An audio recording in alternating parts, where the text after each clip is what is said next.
forma. Bom dia. Dia do Soldado. Caxias, o patrono do Exército, vive. Na data em que reverenciamos o Duque Imortal, saudamos os soldados da Força Terrestre de todas as épocas por sua dedicação, seu profissionalismo e seu patriotismo. O juramento de defesa da pátria com o sacrifício da própria vida é o maior compromisso que o cidadão pode assumir. Sinto-me honrado e gratificado em compartilhar com vocês os mesmos ideais e tradições que perpetuam ao longo dos séculos a nobreza do Exército de Caxias. Caxias vive em mercê de seu irretocável histórico de vida castrense e civil, demonstrando nas suas ações, no caráter íntegro, no desejo de servir, na coragem física e moral e na liderança nata do mais insigne dos soldados brasileiros. Caxias vive na simplicidade, na humanidade e no altruísmo, evidenciados nas invictas campanhas e profícuas negociações que o credenciaram ao título de, abre aspas, pacificador do Brasil, fecha aspas. Sua firme atuação e constante presença em momentos decisivos certamente foram esteio e amálgama na consolidação do espírito nacional, descortinando um futuro grandioso para a nação brasileira. Caxias vive no espírito de Guararapes, quando, emanados pelo inédito ideal de pátria, numa conjunção de raças, homens e mulheres, liderados por nossos patriarcas, Barreto de Menezes, Fernandes Vieira, Vidal de Negreiros, Felipe Camarão, Henrique Dias e Antônio Dias Cardoso, souberam impor nossa soberania aos invasores estrangeiros, que desde então jamais foi ou será aviltada. Nessa ocasião, brotavam nos corações de nossos primeiros soldados o patriotismo, o espírito de corpo e o comprometimento, valores esses tão caros a nosso patrono. Ali já havia Caxias.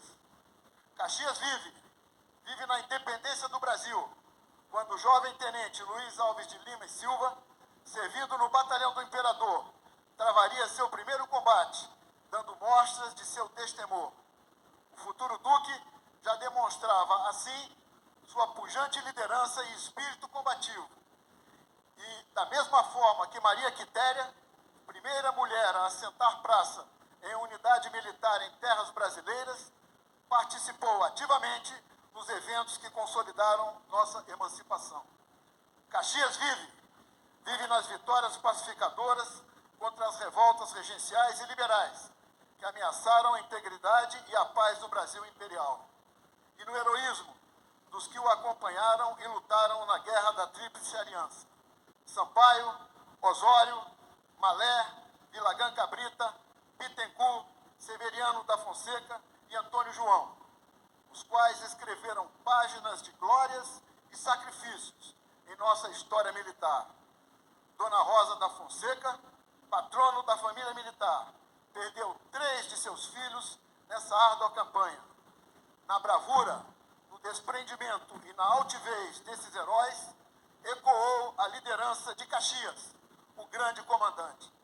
Caxias vive na proclamação da República, por meio dos feitos e da carreira exemplar de outro ilustre herói, o Marechal Deodoro da Fonseca, que foi ferido 3 vezes no combate de Itororó, alcançou o último posto da carreira e foi o proclamador da República. Deodoro certamente teve em Caxias os exemplos de coragem, fé na missão e integridade que o alçaram ao nobre cargo de primeiro presidente da República. Caxias vive na figura excelsa e humana do Marechal Rondon, que, desbravando o oeste brasileiro no início do século passado, assegurou a proteção aos nossos irmãos indígenas e contribuiu, assim como Caxias, para a integração nacional. Caxias vive nos mais de 25 mil combatentes da Força Expedicionária Brasileira que deixaram a segurança e o conforto de seus lares cruzaram as águas do desafiador Atlântico e, destemidos, lutaram bravamente, libertando dezenas de cidades no velho continente, sempre em defesa da democracia. É a chama do valor combativo de Caxias, inflamando e iluminando os passos de heróis como Mascarenhas de Moraes e Castelo Branco, líderes que, ombreados a Frei Orlando, a Major Elza Cansação, ao Tenente Apolo Resk, ao Aspirante Mega e ao Sargento Max Wolff, demonstraram ao mundo a fibra e o valor de nossos inesquecíveis pracinhas. A cobra fumou. Caxias vive. Vive no exemplo de atuação de nossos capacetes azuis nas missões da ONU, promovendo a paz e contribuindo para amenizar o sofrimento de povos irmãos. Desde 1947, nos Balcãs, mais de 45 mil militares do Exército representaram nossa nação em diversas operações, com destaque para a participação na missão das Nações Unidas para a estabilização no Haiti. Ali, como em todas as ocasiões, qualidades como o respeito à vida, a humildade, o zelo para com a dignidade humana e a magnanimidade, tão presentes em Caxias, afloraram espontaneamente, ressaltando a invejável nobreza de espírito e o profissionalismo de nossos soldados. Caxias vive. Vive nas operações de garantia da lei e da ordem, de segurança da faixa de fronteira, de garantia da votação e apuração, de distribuição de água e perfuração de poços, de construção de estradas, pontes e ferrovias, de preservação do meio ambiente, de combate a pandemias e de apoio emergencial em desastres naturais. É a dedicação diuturna na proteção do solo pátrio, aliada à solidariedade, à probidade e à consciência de servir a nação e a seu povo. Virtudes que ressurgem como motivação, inspirada nos feitos de nosso glorioso patrono. É a mão amiga de Caxias, sempre estendida a seus compatriotas. Caxias vive. Vive na eficiência operacional, na dedicação à profissão das armas, na abnegação, no comprometimento, na seriedade, na responsabilidade e na integridade do soldado brasileiro, que, presente em todos os rincões desse sagrado solo, diuturnamente guarnece as fronteiras, preservando o nosso patrimônio, cônscios da imensa responsabilidade de preservar o legado do Duque de Ferro e de todos os heróis da pátria. É o braço forte de Caxias fazendo-se presente.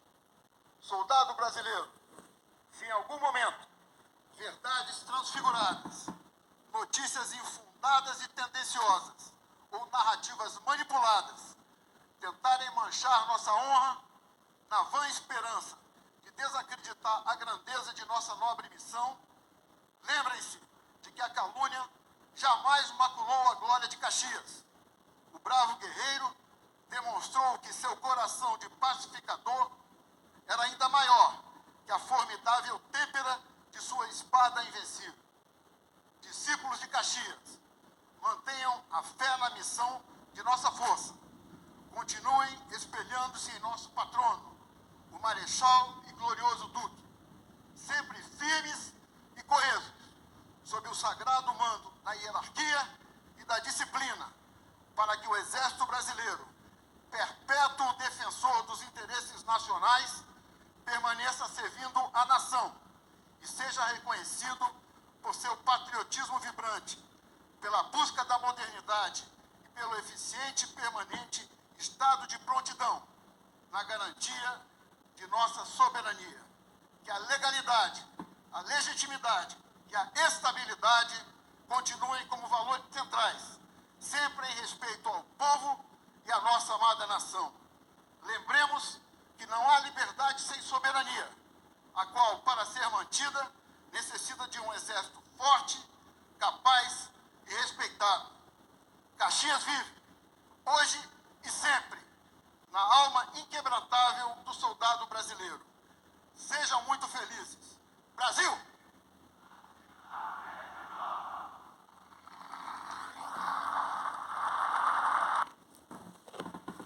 31 de agosto de 2022. Boa noite, gente. Gente, acabamos de escutar o discurso do general Freire Gomes, comandante do Exército Brasileiro da Força Terrestre, por ocasião do Dia do Soldado, dia 25 de agosto. E, de acordo com as palavras do general Freire Gomes, fica muito claro por que Caxias é o patrono do nosso exército, né? Caxias era um guerreiro, Caxias era um homem valoroso, né? Vocês puderam ouvir todos os feitos do Duque de Caxias. E o general Freire Gomes, ele também falou à tropa, né? Disse que não há liberdade sem soberania, né? Que a legalidade, a legitimidade e a estabilidade estejam sempre presentes como valores centrais. O Exército, ele é aquele negócio, é o tripé, né? O Exército, ele trabalha para manter isso, e ele trabalha sempre dentro da lei, né? Para manter a nossa democracia, porque a democracia é um valor cultuado pelas nossas Forças Armadas. Então, o discurso do nosso comandante, do comandante do Exército, né? Ele foi um discurso muito bonito, né? Muito verdadeiro, e demonstrou mais uma vez que a história do Exército Brasileiro está ligada à história do Brasil, da independência da nossa nação. E é aquilo que eu sempre falo. O nosso exército, ele é um exército de tradição, é um exército que tem história.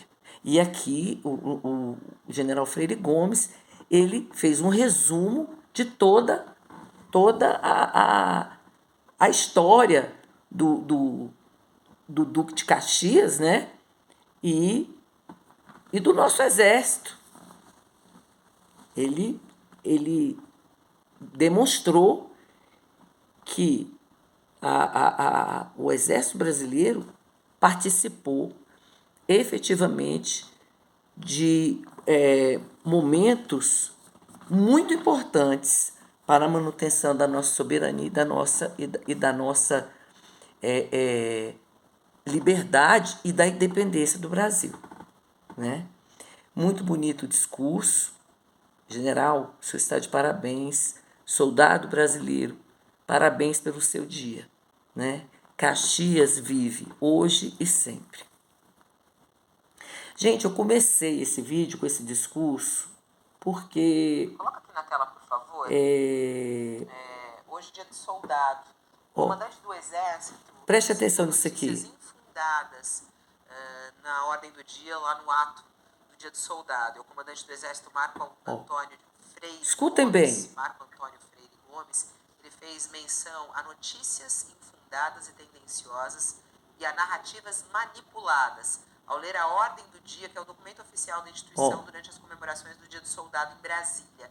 Ele não especificou o contexto no qual ele estava fazendo esse alerta. O presidente Bolsonaro participou do ato, no entanto não discursou, e o que ele disse exatamente foi isso aqui, ó. Soldado brasileiro, se em algum momento verdades transfiguradas, notícias infundadas e tendenciosas ou narrativas manipuladas tentarem manchar nossa honra na vã esperança de desacreditar a grandeza de nossa nobre missão, lembrem-se de que a calúnia jamais maculou a glória de Caxias. Isso. Essa é a ordem do dia, lida pelo chefe do Exército. Bolsonaro normalmente ataca a imprensa, os jornalistas, ao dizer...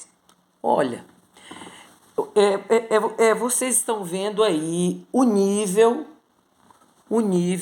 que está, o nível nível da gravidade da situação, né, que está se instalando na nação brasileira.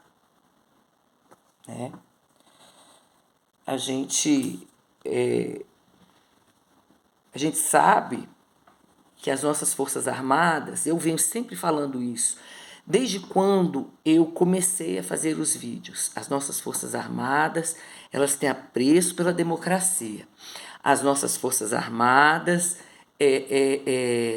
são instituições democráticas. Atualmente, elas são as instituições mais democráticas que a nação brasileira tem, tendo em vista a anomia que se instalou no Brasil. A anomia implantada pelos membros, esses 9 membros e aqueles 2 que saíram, porque eu não confio, não acredito nesses ministros. A anomia implantada pelos membros do STF. E nós temos eleições previstas para o mês de outubro e que ainda não foram cumpridas pelo TSE as medidas solicitadas pelos técnicos altamente capacitados das nossas Forças Armadas em guerra eletrônica, guerra cibernética, tecnologia da informação, as sugestões desses técnicos para corrigirem as vulnerabilidades das urnas eletrônicas, né? As inconsistências da caixinha, da urna do botão, porque o Brasil queria o voto impresso e auditável e ele foi barrado. Ministros do TSE, que são do STF também, trabalharam contra o voto impresso, né? Em que pese ele ter sido aprovado lá atrás, né? Aí colocou de novo, parece que a procuradora Raquel Dodge, ela disse que o voto impresso era inconstitucional porque o voto é secreto. Aí isso aí não foi implementado no Brasil. Ela falou, foi ela, a Raquel Dodge. Foi ela. Eu me lembro muito bem que ela disse que o voto impresso não poderia ser implementado nas eleições brasileiras porque violava o princípio do voto secreto. Tem um negócio desse aí, gente. E aí depois fizeram a PEC, e aí o ministro Barroso foi lá, conversou com os parlamentares que integravam a comissão de aprovação do voto impresso, aí teve alteração na composição dessa comissão, né? Inclusive ele disse na ocasião em que eleição não se vence, se toma, e aí não foi a Câmara, a votação não conseguiu atingir 2/3. Aí não passou.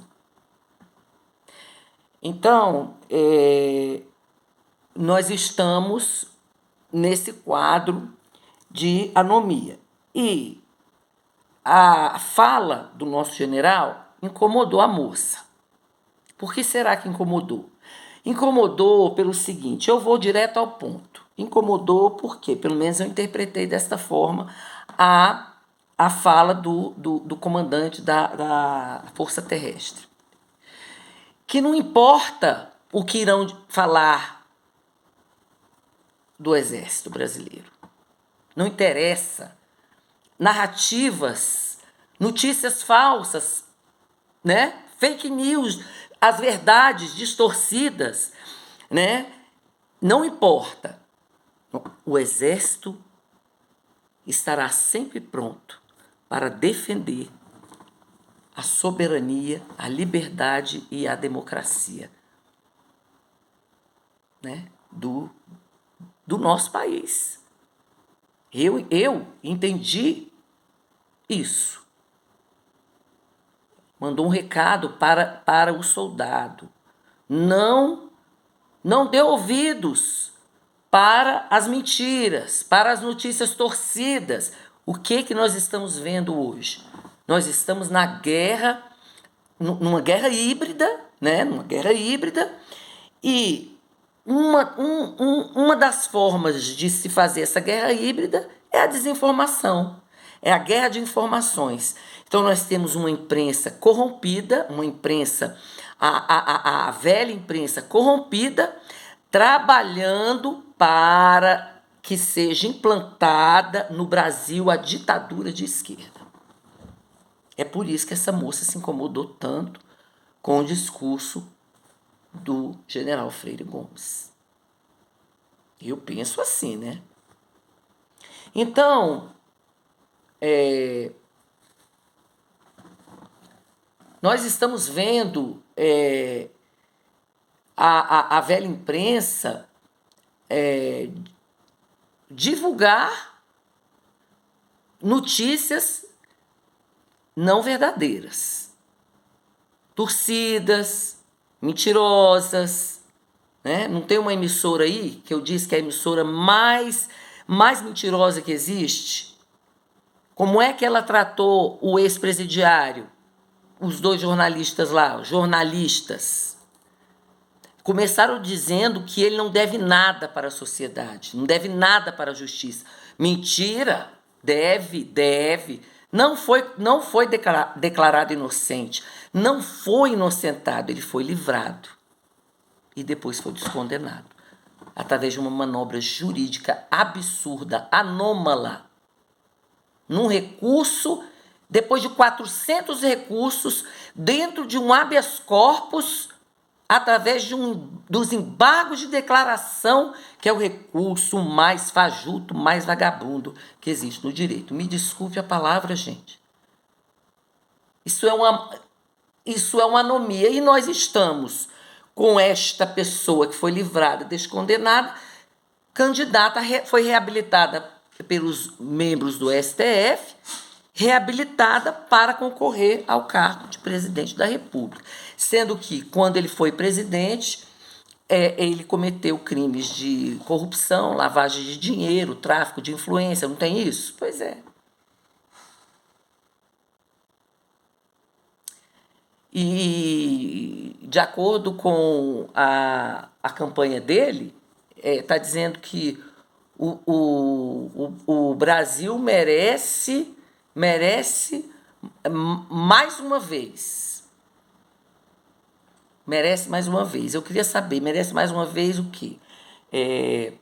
Mensalão, petrolão, corrupção, invasão, mais ladrão? Por isso que o nosso presidente perguntou para ele se ele queria voltar, para que ele queria voltar ao cargo de presidente da República, né? Pois é.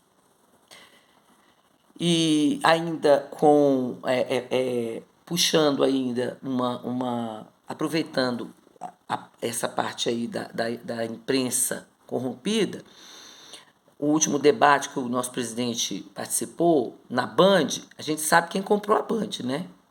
A Band. Quem comprou a Band? Pois é. Aquela repórter, aquela jornalista, Vera Magalhães, eu não sei nem se eu posso chamar essa moça de jornalista, porque o trabalho que ela faz, né, realmente, na minha opinião, é péssimo. Ela fez uma pergunta àquele candidato que gosta de esbravejar, e atacou o nosso presidente, acusou o nosso presidente de estar desacreditando as vacinas no Brasil, mais ou menos assim, né? E aí o nosso presidente pediu direito de resposta, e quando o nosso presidente teve a oportunidade de se defender quanto a esse ataque aí, porque isso foi uma inverdade que essa moça falou. Ele se dirigiu a ela, né? Disse que não precisava da opinião dela e disse que ela vivia pensando nele, né? Eu acho, o presidente, que não é só ela que vive pensando no senhor, não. são todas essas pessoas que integram essa mídia velha e que estão aprovando a volta do maior ladrão da nação brasileira ao poder. Porque a gente está vendo aqui essa moça aqui, né? Ela deve ser favorável, né, a isso aí. Então, aí, o nosso presidente falou isso para ela, e aí estão dizendo que o nosso presidente agrediu porque ela é mulher. Eu fico impressionada, essas pessoas que se escondem, essas mulheres que se escondem na condição de ser mulher. Elas agridem, falam coisas que não deveriam falar, se comportam de maneira indevida e depois, quando o homem responde, elas dizem que estão sendo agredidas porque são mulheres, né? A pessoa, ela tem que se comportar, tem que ter ética profissional, tem que ter comportamento, saber se comportar. Aquilo ali era um debate. Ela jamais poderia ter emitido a sua opinião. Ela tão somente poderia fazer a pergunta ao candidato a qual a pergunta estava dirigida. Mas ela fez a pergunta para um candidato, emitiu a opinião dela sobre outro candidato e ainda disse em verdade, ainda disse mentira. Aí depois, quando o nosso presidente foi falar com ela, ela disse que estava sendo agredida, né?